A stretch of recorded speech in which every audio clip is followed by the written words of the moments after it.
Notre santé, alors Jimmy Mohamed, ce matin, certains sont encore en train de se frotter les yeux, 9h-20, on a du mal à se réveiller parfois, et vous nous parlez de somnifères. Les somnifères, Jimmy, qui selon vous ne permettent pas de dormir. Exactement. Contrairement à ce que les fabricants de ces médicaments prétendent, il n'existe pas de vrais médicaments capables d'induire le sommeil. Si on reprend l'étymologie du mot somnifère, somni ça veut dire sommeil, faire, apporter. Un somnifère devrait donc apporter le sommeil, sauf que cela n'a jamais été démontré. Tous ces produits vont avoir un effet sédatif. Vous allez avoir une forme d'anesthésie avec un effet anti-éveil, mais vous ne dormirez pas. Et d'ailleurs, si on prend ces traitements et qu'on enregistre votre sommeil avec des appareils et des capteurs, on va s'apercevoir que ça va déstructurer votre sommeil en diminuant les stades importants qui devraient vous reposer.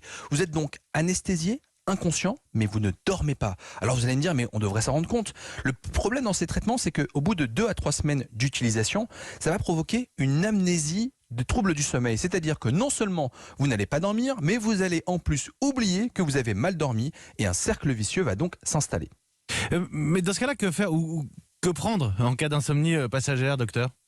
Alors évidemment, la première chose à faire, c'est de consulter votre médecin. Vous avez le droit d'avoir des pathologies du sommeil, comme de l'apnée du sommeil, ou même une dépression qui peut apporter justement un trouble du sommeil. Alors, ceci étant dit, une fois qu'on a éliminé les pathologies et qu'on a corrigé ce qui va voler ou parasiter notre sommeil, comme les écrans ou les excitants, ce que vous pouvez faire, c'est prendre par exemple, sous forme de complément alimentaire, de la mélatonine le soir, tous les jours. Ça n'a quasiment aucun effet secondaire et c'est très bien toléré.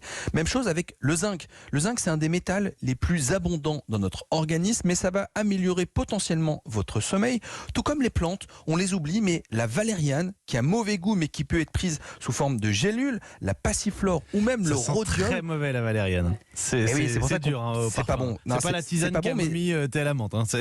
Exactement. Mais ça existe sous forme de comprimés ou de gélules. Passiflore ou rhodiol, tout ça peut vous aider.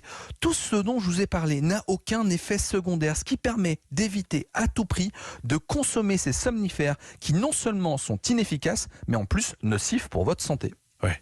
Bon, cela dit, il n'y a pas d'effet secondaire, mais on va pas prendre la valériane avant de conduire non plus. Bon, on va essayer, on va voir si on est réveillé demain matin.